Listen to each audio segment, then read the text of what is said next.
Everyone and welcome to baby Viraj channel. आज मी तुमच्याबरोबर जो व्हिडिओ घेऊन आली आहे म्हणजे रेसिपी तो आहे प्रीमिक्स केसर बदाम प्रीमिक्स। हिवाळ्याचे दिवस चालू आहे, बदाम सोक करून खाणं खूप गरजेचं आहे, पण त्याचबरोबर आपण त्याचे वेगवेगळे डिशेस पण बनवू शकतो। आणि बदाम थंडीच्या दिवसांमध्ये खूप जास्त प्रमाणात खाल्ले जातात कारण की ड्राय फ्रूट्सचा एक प्रकार आहे। तर आज मी तुमच्याबरोबर शेअर करणार आहे की केसर बदाम प्रीमिक्स कसा बनवून ठेवायचा, स्टोर कसा करायचा आणि त्याचे आपण वेगवेगळे डिशेस पण बनवू शकतो। तर पहिले फक्त प्रीमिक्सेस बघू, नंतरच्या व्हिडिओमध्ये मी तुम्हाला काही डिश पण शेअर करीन हळूहळू। तर फक्त प्रीमिक्स बनवूया। एकदा आपलं प्रीमिक्स रेडी असलं ना की फटाफट आपण त्याचं काही बनवू शकतो। प्रीमिक्सपासून आपण बदामचा हलवा बनवू शकतो किंवा बदामचं दूध बनवू शकतो। बऱ्याच ठिकाणी रात्रीच्या वेळेस बदामचं दूध सुद्धा दिलं जातं, ते आटवलं जातं, थोडासा बदाम टाकला जातो, त्याची पावडर आणि मग ते प्यायला देतात। तर थंडीच्या दिवसांमध्ये ह्या सगळ्या डिशेस खूप फेमस पण आहे आणि आपल्या बॉडीला त्याची गरज पण आहे। तर छोटे मुलांना ना स्वीट डिश खूप आवडत असते, गोड पदार्थ थंडीच्या दिवसांमध्ये दिले पण पाहिजे। तर त्यासाठी फक्त नुसते सकाळी सोक करून आपण बदाम देतोच, ते तर नॉर्मल आहे, पण त्याचे अजून काही डिश बनवता येतात का आणि मुलांना आवडत असतील तर ते बनवू शकतो आणि तेच आपण देणार आहोत। जसं आपण मसाला बनवून ठेवतो किंवा चटणी बनवून ठेवतो, स्टोर करतो आणि जेव्हा हवं असेल तेव्हा त्याची कुठलीही डिशमध्ये आपण ते टाकतो, त्याच पद्धतीने प्रीमिक्स पण बनवायचं आहे आणि आपल्याला पाहिजे तेव्हा ती डिश आपण बनवू शकतो। तर प्रीमिक्स बनवायला खूप सोपं आहे।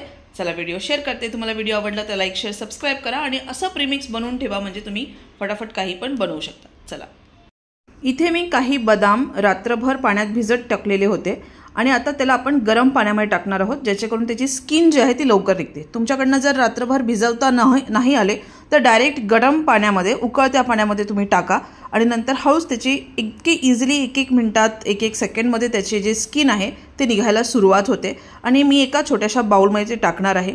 थोडेसे ड्राय झाल्यानंतर त्याच्यामध्ये मी म्हणजे थोडेसे काजू, थोडंसं केसर हे मी ॲड करते आहे, कारण की ऑलरेडी बदाम आहेत आणि त्याला थोडंसं आपल्याला सॉटे करून घ्यायचं आहे, म्हणजे थोडंसं ड्राय करून घ्यायचं आहे। थोडंसं केसर टाकलं आहे आणि थोडासा गोडपणा यावा म्हणून मी याच्यामध्ये खडीसाखर टाकते आहे। साखरचा वापर न करता मी खडीसाखर टाकते, तुम्ही साखरही टाकू शकता। आणि आता आपल्याला हे व्यवस्थित बारीक असं मिक्सरच्या भांड्यात पेस्ट करून, म्हणजे बारीक करून घ्यायचं आहे, पेस्ट नाही। आपल्याला काही लिक्विड इन्ग्रेडियंट टाकायचं नाही आहे, ना दूध ना पाणी, काहीच नाही। आणि हेच आपल्याला एखाद्या एअरटाईट कंटेनरमध्ये स्टोअर करून ठेवायचं आहे।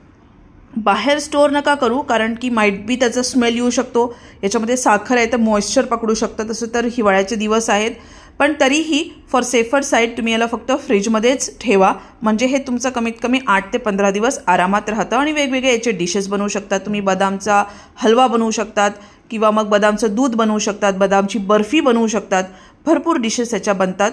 आणि अशा प्रकारे तुम्हाला थोडासा पिवळा कलर हवा असेल तर त्याच्यामध्ये हळदसुद्धा तुम्ही मिक्स करू शकता। हिवाळ्यामध्ये हळदसुद्धा खाणं खूप गरजेचं आहे, किंवा जेव्हा तुम्ही दूध किंवा कुठली डिश बनवणार असाल त्यावेळेस थोडं चिमूटभर हळद टाकली तरी चालेल। ते बघा, याचा ॲक्च्युली कलर थोडासा असा येल्लोइश आहे, पण दिसताना ते थोडंसं व्हाईटिश दिसतं आहे, पण केसरचा कलर याच्यामध्ये आलेला आहे। आवडला व्हिडिओ तर लाईक शेअर सबस्क्राईब करा।